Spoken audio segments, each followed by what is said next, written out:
अनलॉकची प्रक्रिया सुरू झाली आणि लोकांसमोर प्रश्न होता तो म्हणजे आता नोकरीवर जाण्याचा. नोकरीवर जाण्यासाठी कोणतेही साधन नसल्यामुळे आता त्यांना रिक्षा आणि टॅक्सीचा सहारा घ्यायला लागत होता. तर आता त्यांच्याकडून डबल भाडं वसूल होत असल्याने लोकांना सगळ्यात जास्त आतुरता होती ती म्हणजे परिवहन सेवा सुरू होण्याची. कोरोनाच्या सुरुवातीच्या काळात जसं सॅनिटायझेशन करून परिवहन सेवा सुरू आहे तशीच आताही का नाही असा प्रश्न देखील लोकांकडून विचारला जात आहे. अनलॉकची प्रक्रिया सुरू होऊन आता 3 ते 4 महिने झाले तरी पण अजून परिवहन सेवा सुरू होत का नहीं असा प्रश्न त्यांनी आता उपस्थित केलेला आहे.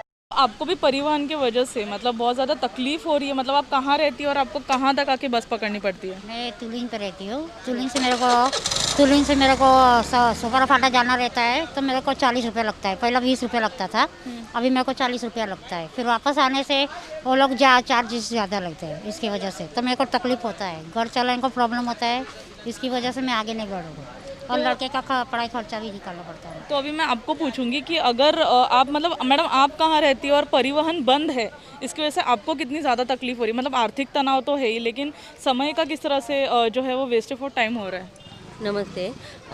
मुझे तो बहुत ही मतलब वेस्ट टाइम मतलब बहुत ही खर्चा हो रहा है। मैं सातौली में रहती हूँ और सातौली से नारसोपारा फाटा जाने के लिए मुझे बहुत ही डबल पैसा देना पड़ता है।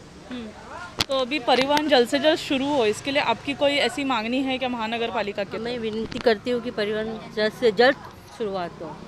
तो अभी परिवहन जो है वो शुरू अभी और कुछ महीनों में अगर नहीं हुआ तो किस तरह से घर का खर्चा चलेगा, आपको ऐसा लगता है? बहुत प्रॉब्लम होएगा करके।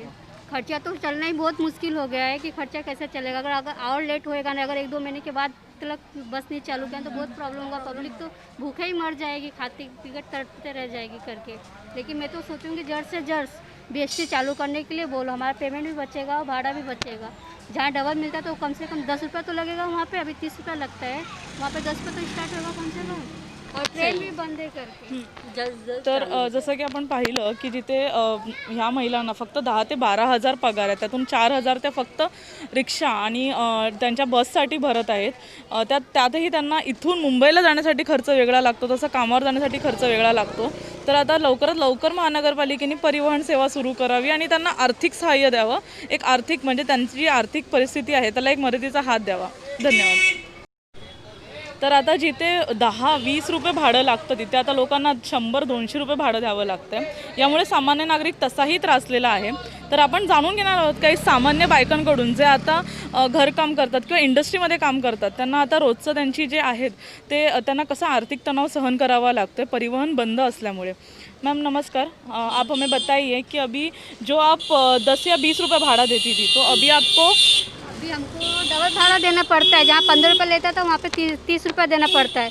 फिर नालासोपारा से धानुबाग में आने के लिए हमको 30 रुपये देना पड़ता है। फिर विरार स्टेशन पे जाने के लिए 50 रुपये देना पड़ता है। फिर उसके आगे फुलपाड़ा, मेरा क्लास फुलपाड़े में है, फिर वहाँ पे मुझे 100 रुपये देना पड़ता है। मतलब आने का 100 रुपये, जाने का 100 रुपये, 200 रुपये भाड़ा, 15 दिन 6,000 रुपये तो मेरा भाड़े में जाएगा। 10,000 रुपये मेरी पेमेंट ही है, तो मुझे क्या मिलेगा इसमें? क्या बचता? 4,000 बचता। 4,000 में मैं कैसे खर्चा चला सकती हूँ? इसके लिए मुझे बहुत प्रॉब्लम होता है ट्रैवलिंग के लिए। अगर ऐसा कुछ सुविधा का गवर्नमेंट देता है, बस चालू करता है तो फिर अच्छा रहेगा बस के लिए। ये तो उतना भाड़ा कहाँ से हम लोग लाके देंगे? बच्चे को खर्चा देंगे कि पढ़ाई का देंगे कि घर का खर्चा निकालेंगे, कैसा करेंगे करके। तो अभी जब कभी ऐसा होता है कि आपको अगर इमरजेंसी में आना होगा तो रिक्शा की तरफ से डबल भाड़ा वसूल होता है? हाँ, रिक्शा डबल भाड़ा मिलता नहीं, बल्कि हमारे जेब से ही जाता है, हमको ही देना पड़ता है। 30 रुपये की जगह पे कभी कभी 50 रुपये भी दे के निकलना पड़ता है। और इमरजेंसी बुकिंग करके जाएंगे तो 100 रुपये की जगह पे 200 रुपये देना पड़ता है हमको। तर आता परिवहन सेवा कधी सुरू होणार असा प्रश्न असतानाच यासाठी आता राजकीय पक्षाने देखील ठाम मांडला आहे. अनेकदा आंदोलनं करू आणि मोर्चे काढू असं आता राजकीय पक्षांकडून देखील सांगण्यात येत आहे. लवकरात लवकर परिवहन सुरू करा, नाही तर सर्वसामान्यांच्या पाठीशी आम्ही उभेच आहोत असं देखील राजकीय पक्षांनी आता ठाम मत मांडल्याने आता त्यांच्याकडून कोणती आंदोलनं केली जाणार आहेत आणि त्यांचं काय म्हणणं आहे ते जाणून घेऊया. संपूर्ण देश त्याचप्रमाणे महाराष्ट्र अनलॉक होत आहे. या अनलॉक होत असताना संपूर्ण महाराष्ट्रातल्या ज्या 26-27 महानगरपालिका आहेत आणि त्याचप्रमाणे महाराष्ट्रातली सर्वात मोठी परिवहन सेवा म्हणजे ST परिवहन सेवा, MSRTC महाराष्ट्र राज्य रस्ते विकास महामंडळाची परिवहन सेवा, ST बस सेवा ही महाराष्ट्रात पूर्ण ताकदीनिशी चालू झालेली आहे. पण दुर्दैवाने वसई विरार महापालिकेने अजूनही कुठल्याही परिवहन सेवा चालू करण्याचा त्यांचा विचार असं दिसत नाही.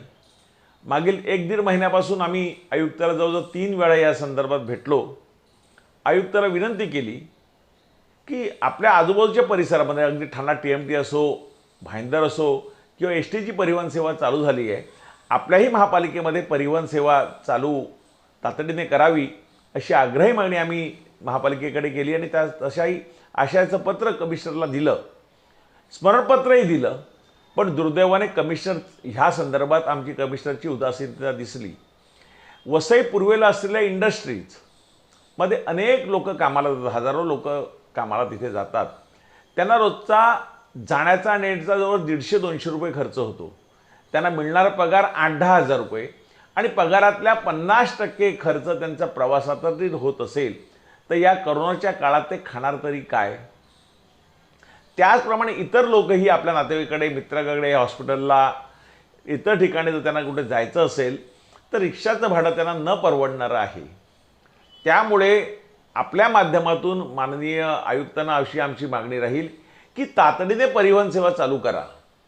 ॲटलिस्ट महापालिकेला JNRUमध्ये केंद्र सरकारने दिलेल्या पैशातून 30 बसेस महापालिकेच्या आहेत, म्हणजे एक बसेसची किंमत जवळजवळ 50 ते 60 लाख रुपये आहे. अशा 30 बसेस या पावसामध्ये सडक पडलेल्या आहेत जिकडे तिकडे. महापालिकेच्या डेपोमध्ये किंवा कुठे साईडला जर 30 बसेस सडतात, अक्षरशः सडतात, म्हणजे 60 लाखाची बस सडते तिकडे. आणि त्या बसेस महापालिकेने एका ठेकेदाराला, मला वाटतं ठेकेदाराचं सतपाळ म्हणून आहे ते ठेकेदार, त्यांचं भागीरथी ट्रान्सपोर्ट सर्व्हिसला 2,500 रुपये महिन्याने दिले आहेत. 2,500 रुपये महिन्याने आज काहीच मिळत नाही. सायकल जरी भाड्याने द्यायची असेल तरी रोजचं त्याला 200 रुपये भाडं घेतात. महापालिका एका ठिकाणी महिन्याला 15-15, 20-20, 25,000 रुपये रिक्षा घेते. एका ठिकाणी इनोवाचं भाडं 75,000 रुपये देते. एका ठिकाणी जीपचं आणि भाडं 50,000 रुपये देते. आणि आपल्या 60 लाखाच्या बसेस 2,500 रुपये महिन्याने त्या ठेकेदाराला देते. या 2,500 रुपये ठेकेदाराचे कसे वसूल होतील? म्हणजे 2,500 म्हणजे काहीच नाही अशा प्रकारे मला सांगणं आहे. त्यामुळे मी आयुक्ताला शेवटची विनंती त्या दिवशी अशी केली की जर परिवहन सेवेचा ठेकेदाराशी आणि तुमचं काय जमत नसेल तर ती ॲटलिस्ट तातडीने 30 बसेस तरी चालू करा आणि लोकांना रिलीफ द्या, ते कामगारांना रिलीफ द्या आणि बाकी टप्प्याटप्प्याने तुम्ही चालू करा अशी आमची आग्रही मागणी आयुक्ताकडे आम्ही केली. आणि ते जर येणाऱ्या 2-3 दिवसात आयुक्तांनी न केलं तर आमचा महिला मोर्चा आणि भारतीय जनता पार्टी सोमवारी आयुक्त कार्यालयाला घेराव घालणार आम्ही आहोत. त्यामुळे आमच्या या मागणीचा आयुक्तांनी विचार करावा. संपूर्ण देशात जर बसेस चालू होत असेल, परिवहन सेवा चालू होत असेल ते वसई विरार महापालिका त्याला अपवाद का? आमची तातडीने आयुक्ताला विनंती, आग्रही मागणी आहे की तातडीने परिवहन सेवा चालू करावी. पहिल्यांदा तर तुम्हाला माहितीच आहे परिस्थिती, कोरोनामुळे लोकांचे जॉब गेलेले आहेत, लोकांना कुठे जाणं येणं एक मुश्किल झालेलं आहे. आपले महानगरपालिकेमार्फत जी परिवहन सेवा होती ती बऱ्यापैकी चांगलं काम करत होती. त्या परिवहन सेवा सुरू झाल्यानंतर आपण STच्या ज्या गाव फेऱ्या होत्या त्या जवळजवळ बंदच केलेल्या होत्या. लॉंग रूटच्याच फक्त ST चालू होत्या. परंतु परिवहन सेवा आत्ता या काळामध्ये बंद झाल्यामुळे लोकांना त्याचे एवढे हाल व्हायला लागलेत की तुम्ही बघताय की सामान्य जनतेकडे पैसा नाही आहे आणि प्लस रेल्वेज बंद आहेत. मग त्यांना इंटरनल जिथे प्रवास करायचा असेल तेव्हा परिवहन सेवा ही खरोखर गरजेची असताना परिवहन सेवा बंद झालेल्या आहेत. रिक्षामध्ये जे प्रवास करायचा झाला तर डबल टिबल त्याचे रेट्स झालेले आहेत. त्याच्यामुळे परिवहन सेवा ही मूलभूत गरज झालेली आहे आणि वसई विरारमध्ये ती चालू होणे अत्यंत आवश्यक आहे. आमचं आयुक्तांना मध्यंतरी आम्ही परिवहन सेवेचे जे मालक होते त्यांच्याशी आम्ही मिटिंग घेतलेली होती. तेव्हा ते बोलले की आमची परिवहन सेवा लॉस्टमध्ये चालली आहे, असं तसं त्यांनी बहाणे मारले. परंतु ते चुकीचं आहे, कारण जनतेने तुमच्यावरती विश्वास ठेवून परिवहन सेवा इथे सुरू करण्यासाठी तुम्हाला अनुमती दिलेली आहे आणि ती सेवा तुम्ही आज रद्द करत आहेत आणि अचानकली रद्द करायचं आहे. कोरोना जरी असला तरी तुमच्याकडे तो कोरोनाचा एक बहाणा तयार झालेला आहे आणि तुम्हाला मुळात ही परिवहन सेवा इकडनं बंद करून निघून जायचं आहे असं तुमचं हे चाललं आहे आणि त्याचा आम्ही तीव्र निषेध करतो आणि वेळ पडलीच तर आम्ही लोकांसाठी नक्की आंदोलनही करणार. सर, परिवहन सेवा येत्या काही दिवसात जर सुरू झाली नाही तर आपल्याकडून कसा काही आंदोलनाचा इशारा वगैरे आहे? हो, नक्कीच. आम्ही परिवहन सेवा आमच्याकडे आमचे जे कामगार सेनेमार्फत आमच्याकडे चालूच आहेत. काही त्यांच्या परिवहन सेवेमध्ये जे काम करणारे ड्रायव्हर, कंडक्टर होते त्यांच्याही नोकऱ्या गेलेल्या आहेत, त्यांनाही पैसे मिळत नाही आहेत, त्यांच्याही समस्या आमच्याकडे येत आहेत. नक्कीच आम्ही जर वेळेवरती नाही लोकांसाठी जर सुविधा ही उपलब्ध करून नाही दिली तर आम्ही मोठं आंदोलन करणार आहेत. हे नक्की आमच्या वरिष्ठांशी आमचं तसं बोलणंही झालेलं आहे आणि आम्ही लवकरच त्याच्या आंदोलनाच्या पाठी आम्ही सर्व तयारी करणार आहेत. तर परिवहन सेवा सुरू नाहीये तर सर्वसामान्य सध्या फार खचलेला आहे, तर आपल्याकडून एखादा संदेश त्यांना मिळेल का? बघा, लोकांना मी एवढंच सांगू शकतो की परिवहन सेवा जरी थकलेली आहे परंतु तुमचं काम करणं, तुम्हाला कामासाठी जाणं हे खरोखर गरजेचं आहे. परंतु जात असताना तुम्ही तुमची स्वतःची काळजी घेणे गरजेचे आहेत. रिक्षा, शेअर्स वगैरे जात असतील तिथे तुम्ही जाताना तुमची स्वतःची काळजी करून घ्या. वेळ पडलीच तर आमच्या महाराष्ट्र नवनिर्माण सेनेतर्फे जे लोकांसाठी चांगल्या सुविधा करता येईल तेवढे आम्ही नक्कीच करण्याचा प्रयत्न करू. परिवहन सेवा सुरू झाली नाही तर भाजपा ज्या महिला कार्यकर्त्या आहेत त्या आता महानगरपालिकेवर थेट मोर्चा धाडणार आहेत. तर पाहूयात त्यांचं या मोर्चाबाबत काय म्हणणं आहे. तसंच आयुक्तांना त्यांनी कसं आवाहन केलं आहे परिवहन सेवा सुरू होण्याबाबत. नमस्कार, मी सौ प्रज्ञा कमलाकर पाटील, भारतीय जनता पार्टी वसई विरार शहर जिल्हा महिला मोर्चाची जिल्हा अध्यक्षा. आम्ही आयुक्तांना आपल्या वसई विरार महानगरपालिकेचे जे आयुक्त आहेत त्यांना परिवहन सेवा सुरू करण्यासाठी आमच्याकडून आजपर्यंत जवळजवळ 4 ते 5 पत्रकं ऑलरेडी गेलेले आहेत.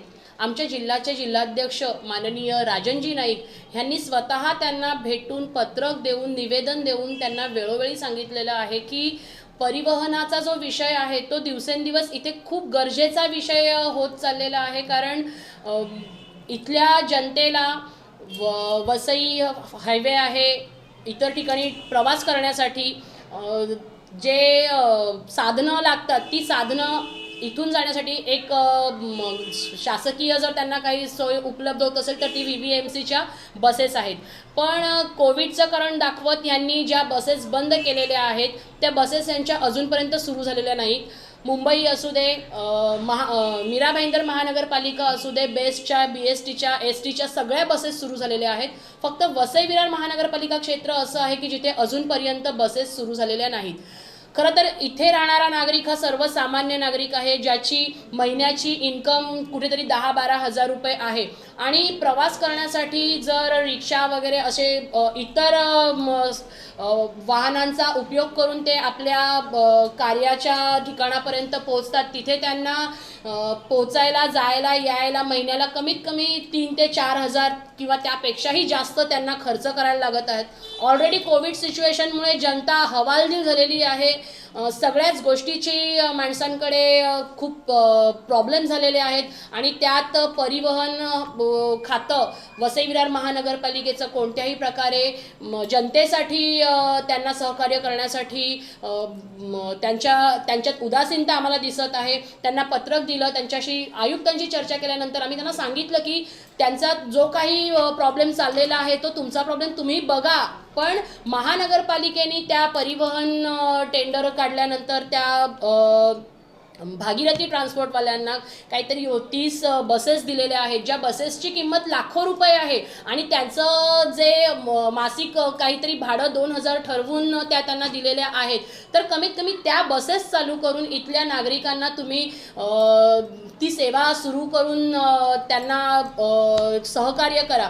पण इथले आयुक्त त्यांची इच्छा दिसत नाही आहे. गेला 1.5 महिना झाला त्यांच्याशी भेटून आम्ही चर्चा करतो आहोत पण ते कोणतीही पावलं उचलत नाही आहेत. म्हणून भारतीय जनता पार्टी वसई विरार शहर जिल्ह्याच्या आमच्या सगळ्या महिला मोर्चाच्या पदाधिकाऱ्यांनी असं ठरवलेलं आहे की येत्या सोमवारी 28 तारखेला आम्ही वसई विरार महानगरपालिकेचे आयुक्त ह्यांच्या दालनात जाऊन आम्ही ठिय्या आंदोलन करणार आहोत. त्यांनी लवकरात लवकर परिवहन सेवा चालू करावी अशी आम्ही त्यांना विनंती केलेली आहे पण त्या विनंतीचा मान नाही राखला जात. आता आम्ही हे आंदोलन करणार आहोत. या आंदोलनानंतर पण जर परिवहन सेवा लवकरात लवकर सुरू झाली नाही तर येणाऱ्या काळात खूप उग्र स्वरूप इथे हा विषय धरेल आणि भारतीय जनता पार्टीच्या महिला त्यासाठी आक्रमक असतील. धन्यवाद. जय हिंद, जय महाराष्ट्र.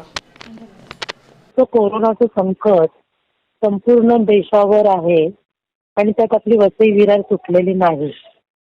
या कोरोनामुळे आधीच लोकांनी नोकऱ्या आपापल्या गमावलेल्या आहेत आणि अशा परिस्थितीत आपण ज्या पालिका हद्दीमध्ये राहतो त्या पालिका हद्दीमध्ये जी येण्या जाण्याची रहदारीची जी काही सोय होती, वसई विरार महानगरपालिकेची जी काही परिवहन सेवा होती तीही बंद झालेली आहे. आता ठीक आहे, नागरिकांनी घराबाहेर पडू नये, पण एखादा रुग्ण असेल, त्याला जर एखाद्या उपचारासाठी जायचं असेल, एखाद्या रुग्णाला बघण्यासाठी त्याच्या नातेवाईकांना जायचं असेल, तर त्यांना परिवहन सेवा नसल्यामुळे रिक्षाचा अधिकचा भार त्यांना सहन करावा लागत आहे, किंवा या वेगळे ज्या काही वाहनं आहेत त्यांचा त्यांना अधिकचा परिवहन खर्च त्यांना तो द्यावा लागत आहे. अशा वेळेस परिवहन सेवा नाही आहे, बंद पडलेली आहे, तर महापालिकेने लवकरात लवकर दुसरा पर्याय म्हणून दुसऱ्या परिवहन ठेकेदाराशी बोलणं चालू आहे असं महापालिकेचं म्हणणं आहे. पण याला बराच वेळ झाला, याला बराच अवधी निघून गेल्यामुळे गरीब नागरिकांचं यात खरोखर खूप नुकसान होत आहे, रुग्णांचं नुकसान होत आहे. आणि आता तर शेवटच्या वर्षाच्या परीक्षा येत आहेत, 15वीची आता परीक्षा होणार आहे.